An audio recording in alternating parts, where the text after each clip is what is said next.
Pilkada dipilih DPRD tak langgar konstitusi.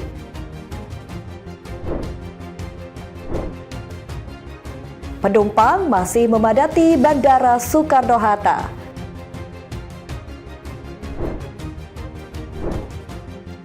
Taylor Swift donasi miliaran rupiah. Halo pemirsa Berita Nasional TV, Anda menyaksikan Berita Nasional Malam. Selain 3 informasi utama tadi, kami juga akan menghadirkan berbagai informasi menarik lainnya dari sosial, politik, ekonomi, budaya, dan berbagai isu yang sedang hangat diperbincangkan. Bersama saya, Restula dari inilah Berita Nasional Malam selengkapnya. Kita langsung saja ke berita pertama, pemirsa. Wakil Ketua MPR RI Edi Suparno menilai usulan pilkada dipilih melalui DPRD tak bertentangan dengan konstitusi. Menurut Edi, opsi tersebut layak dikaji sebagai upaya memperbaiki kualitas demokrasi di Indonesia. Wakil Ketua MPR RI Edi Suparno membuka suara mengenai usulan pilkada dipilih melalui DPRD pada Senin 29 Desember 2025. Edi mengatakan pilkada dipilih melalui DPRD tak bertentangan dengan konstitusi dan sesuai nilai Pancasila keempat, yakni musyawarah untuk mufakat. Menurut Edi, terdapat sejumlah ekses negatif dari sistem pemilihan langsung, diantaranya meningkat praktik politik uang, politik dinasti hingga menguat politik identitas. Lebih jauh, Edi mengakui usulan tersebut berpotensi menimbulkan pro dan kontra di masyarakat. Apalagi selama ini publik sudah memiliki hak untuk memilih kepala daerah secara langsung. Saya bicara sebagai pimpinan MPR bahwa kalau kita bicara pemilihan secara keterwakilan itu ada dalam sila keempat dalam Pancasila kita, musyawarah untuk mufakat.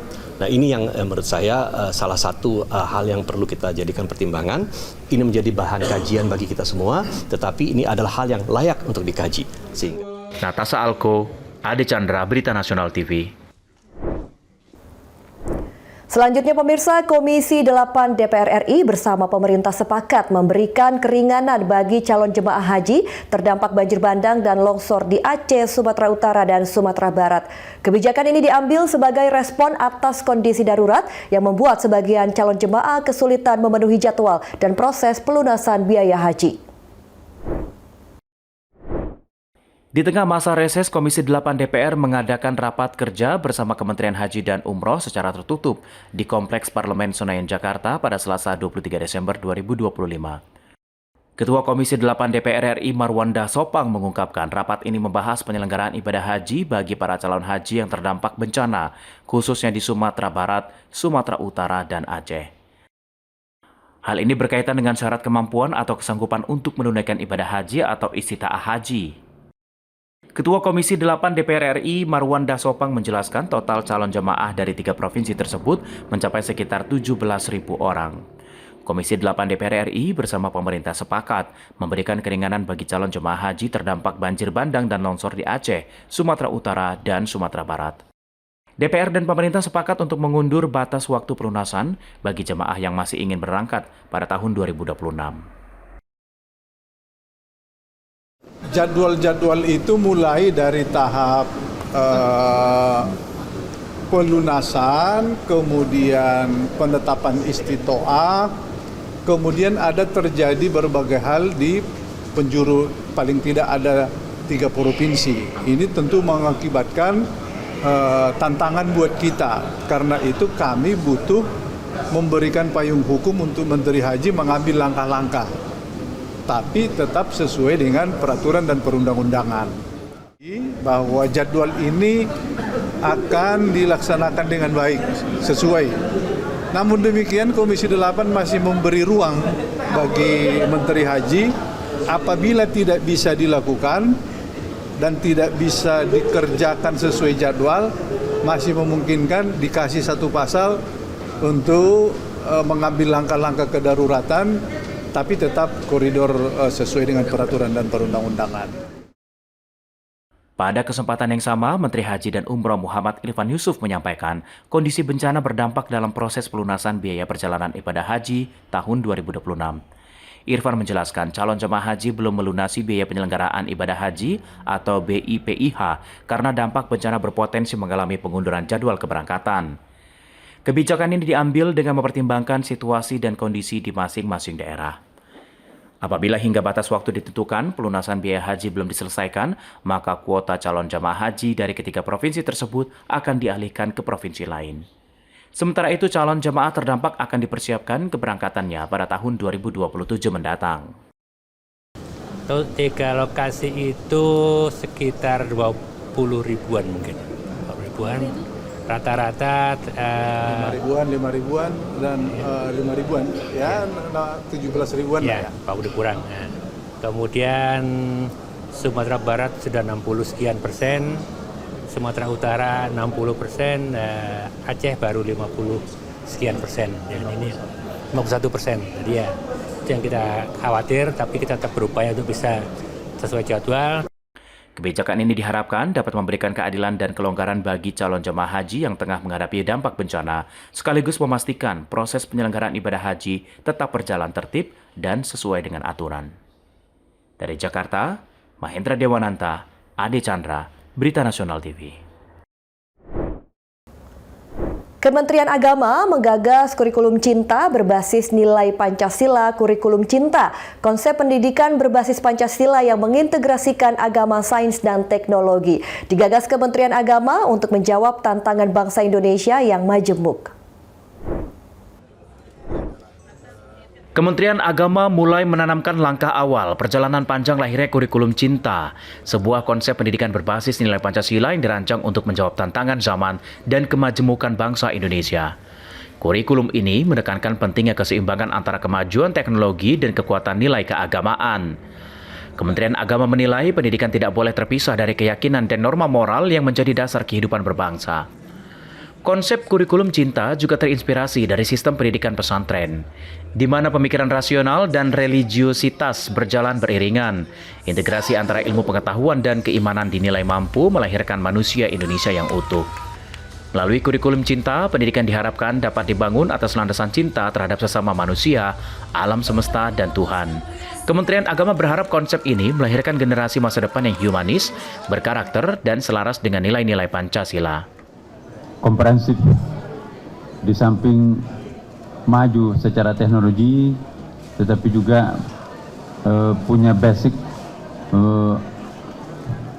keyakinan keagamaan, nilai norma yang sangat kuat. Jadi tidak bisa kita pisahkan antara dunia kependidikan, teknologi dengan agama itu sendiri. Mahendra Dewananta, Ade Chandra, Berita Nasional TV. Beralih ke informasi lain, pemirsa, Perum Bulog menyatakan kesiapannya menjalankan penugasan pemerintah dalam penyerapan beras dalam negeri hingga 4 juta ton pada tahun 2026. Langkah ini dibahas dalam rapat koordinasi terbatas yang dipimpin Menko Pangan bersama Menteri Pertanian Andi Amran Sulaiman. Perum Bulog menegaskan kesiapannya menyerap beras petani dengan target lebih tinggi dibandingkan tahun sebelumnya, yaitu sekitar 4 juta ton. Untuk mendukung penugasan itu, Bulog telah menyiapkan tambahan kapasitas gudang. Hingga saat ini kebutuhan gudang tambahan telah terpenuhi sebagian besar dan terus dilakukan verifikasi di lapangan. Selain sarana penyimpanan, Bulog juga menekankan pentingnya dukungan anggaran dari pemerintah. Dukungan ini diperlukan agar proses penyerapan gabah dan beras petani dapat berjalan optimal sesuai harga pembelian pemerintah. Seluruh penyerapan dilakukan langsung dari petani lokal sebagai upaya memperkuat ketahanan pangan nasional. Dalam rakortas itu, Bulog juga mendapat penugasan penyaluran minyak goreng dari skema Domestic Market Obligation atau DMO sebesar 35% dari total DMO nasional. Penyaluran dilakukan langsung ke pasar sesuai kebijakan baru pemerintah untuk memotong rantai distribusi sehingga harga minyak goreng di tingkat konsumen lebih terjangkau. Karena penyerapan beras Bulog nanti yang akan lebih tinggi dari tahun lalu, yaitu sekitar 4 juta ton. Nah, dengan kaitan dengan 4 juta ton tersebut, maka kami harus menyiapkan kesiapan gudang-gudang tambahan. Nah, kami sekarang sudah melaksanakan pencarian gudang-gudang tambahan tersebut. Nah, kebetulan sudah mencapai 940-an ton. Nah, tinggal sekitar 1,5 60 ton, 1 juta ke 60 ton. Nah, yang sudah confirm tambah ada 600 ton. Nah, dari Jakarta, Lydia Junita, Anggada Agung, Berita Nasional TV. Ya, informasi lainnya pemirsa, satu jenazah korban tenggelam kapal wisata Putri Sakina ditemukan di perairan Pulau Serai, Taman Nasional Komodo. Korban perempuan tersebut teridentifikasi sebagai anak dari pelatih klub sepak bola Spanyol Valencia CF yang hilang dalam insiden yang sama. Sang ibu histeris dan tak kuasa menahan tangis saat jenazah putrinya tiba di Pelabuhan Marina Labuan Bajo.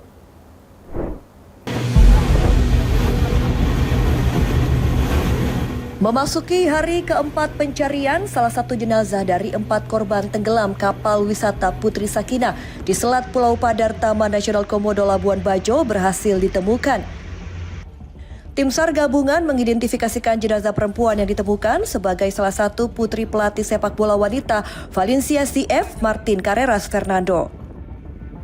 Jenazah korban pertama kali ditemukan dalam kondisi mengapung oleh nelayan setempat di perairan Pulau Serai, kawasan Taman Nasional Komodo sekitar pukul 6:15 waktu Indonesia Tengah. Usai menerima laporan warga yang melihat sosok jenazah terapung di pinggir perairan utara Pulau Serai, tim SAR gabungan langsung menuju lokasi penemuan jenazah dengan menggunakan RIB Pos SAR Manggarai Barat untuk melakukan evakuasi korban menuju Labuan Bajo. Setelah dievakuasi, jenazah dibawa ke Pelabuhan Marina Labuan Bajo menggunakan ambulans laut. Tiba di lokasi pada Senin 29 Desember pukul 7.30 waktu Indonesia Tengah, ibu korban sekaligus penumpang yang selamat dari musibah langsung menangis dan menjerit histeris saat melihat jenazah putrinya. Jenazah korban selanjutnya dibawa ke RSUD Komodo menggunakan ambulans KPP Labuan Bajo. Ibu dan keluarga korban ikut dalam mobil ambulans memastikan jenazah yang ditemukan merupakan anak perempuannya melalui proses identifikasi secara medis oleh tim forensik RSUD Labuan Bajo. Hingga kini tim SAR gabungan terus melakukan upaya pencarian terhadap 3 korban tenggelam lain dengan memperkuat personil dan memperluas area serta mengerahkan kapal SAR Punta Dewa. Tim Liputan, Berita Nasional TV. Pemirsa, usai jeda kami akan hadirkan informasi pameran sejarah awal budaya Nusantara. Selengkapnya di Berita Nasional Malam, tetaplah bersama kami.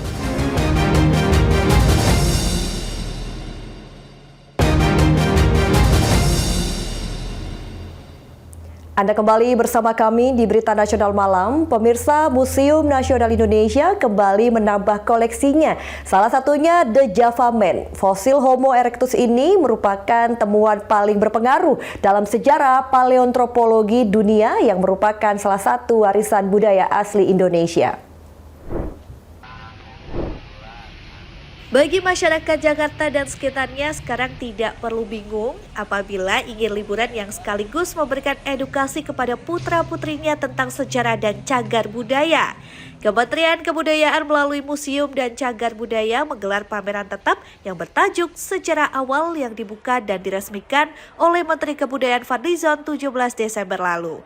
Masyarakat dapat melihat dan mengenal secara langsung fosil, artefak asli, replika, ilustrasi ilmiah, serta konten multimedia imersif yang dirancang untuk menjangkau pelajar, akademis maupun masyarakat umum.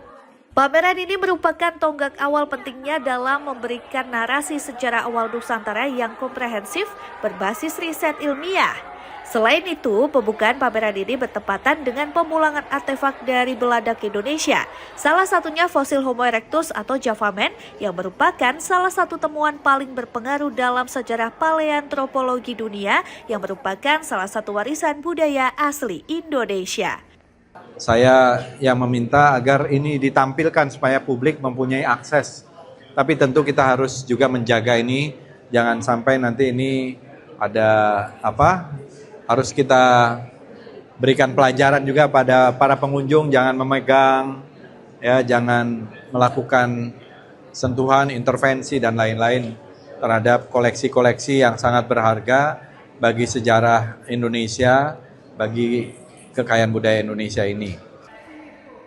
Untuk itu dalam hal ini pemerintah melalui Kementerian Kebudayaan dan Museum Nasional Indonesia mengajak kepada seluruh masyarakat Jakarta khususnya dan masyarakat luar Jakarta umumnya agar bisa datang liburan ke Museum Nasional Indonesia. Mengisi liburan ke museum ini bisa menjadi salah satu alternatif liburan Natal dan Tahun Baru 2026. Pasalnya, liburan ke museum ini bukan hanya sekedar liburan melihat pameran, tetapi liburan ke museum bisa mendapatkan ilmu pengetahuan yang disampaikan langsung oleh para petugas. Jadi pengunjung bukan hanya sekedar melihat benda yang dipamerkan, tetapi juga dapat mengetahui asal benda yang dipamerkan dari keterangan petugas maupun tulisan yang sudah disediakan oleh petugas. Ada pameran terbaru, pameran sejarah awal, kemudian untuk pameran temporer terbaru itu ada Adaik Sebuah Nagari.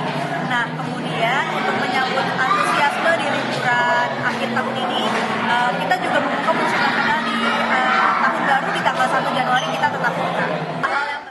Begitu besar antusias masyarakat yang datang ke museum, pengunjung yang datang bersama putra-putrinya, mereka mengaku senang bisa mengajak liburan sekolahnya datang ke museum.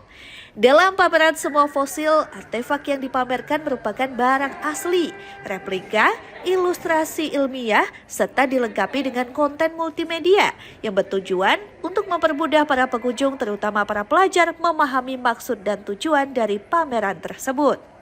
Dari Jakarta, Tim Liputan Berita Nasional TV. Kita beralih ke informasi lain pemirsa, pergerakan penumpang di Bandara Soekarno-Hatta, Tangerang, Banten masih dipadati penumpang yang pergi berlibur maupun pulang ke kampung halaman pada periode libur Natal dan Tahun Baru. Airnav Indonesia melalui Jakarta Air Traffic Service Center mencatat arus lalu lintas penerbangan di Bandara Soekarno-Hatta naik 7% melayani para penumpang baik rute domestik maupun internasional. Menjelang pergantian tahun, calon penumpang pesawat masih memadati Bandara Internasional Soekarno-Hatta, Tangerang, Banten yang akan melakukan perjalanan untuk berwisata maupun pulang ke kampung halaman.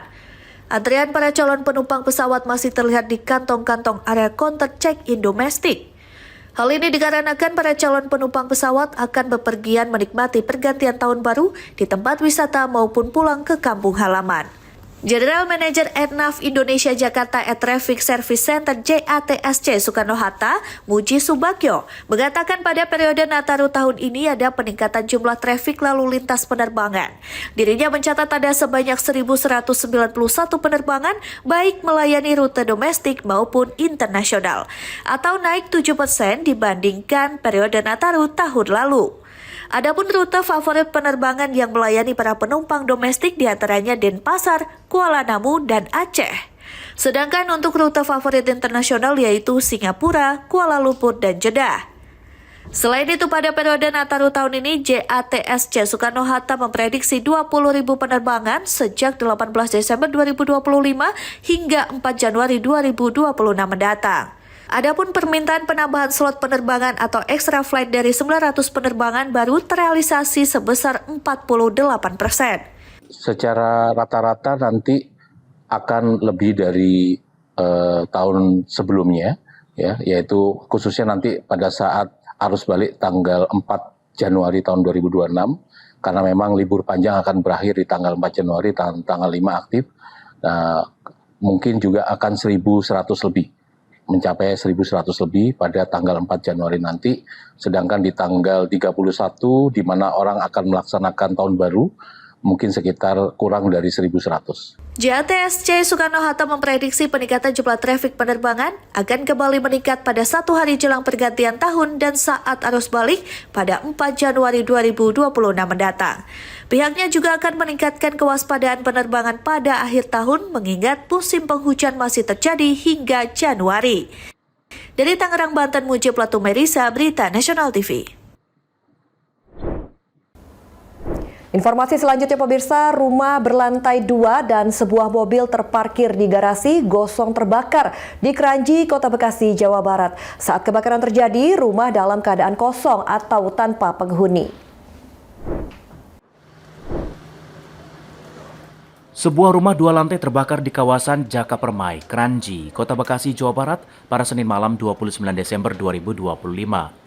Selain rumah gosong terbakar, sebuah mobil terparkir dalam garasi turut menjadi sasaran amuk si jago merah. 6 unit mobil pemadam kebakaran dan 2 unit rescue dengan 55 personil diterjunkan guna memadamkan si jago merah.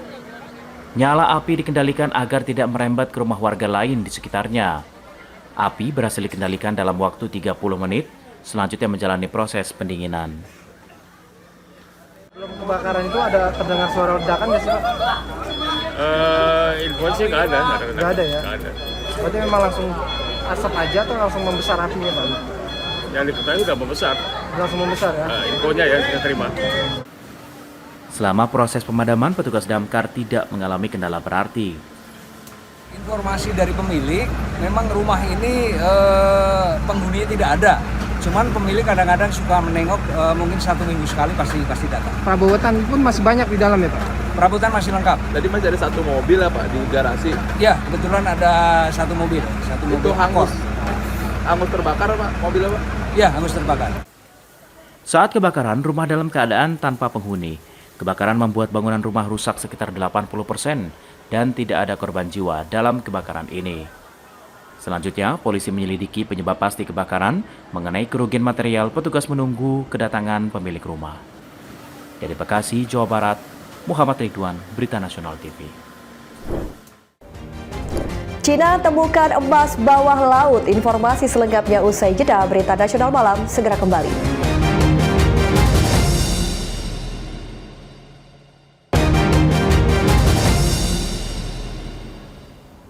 Terima kasih Anda masih bersama kami di Berita Nasional Malam. Pemirsa, Cina kembali bikin heboh dunia tambang. Dari perairan Shandong, cadangan emas bawah laut pertama dan terbesar di Asia berhasil ditemukan.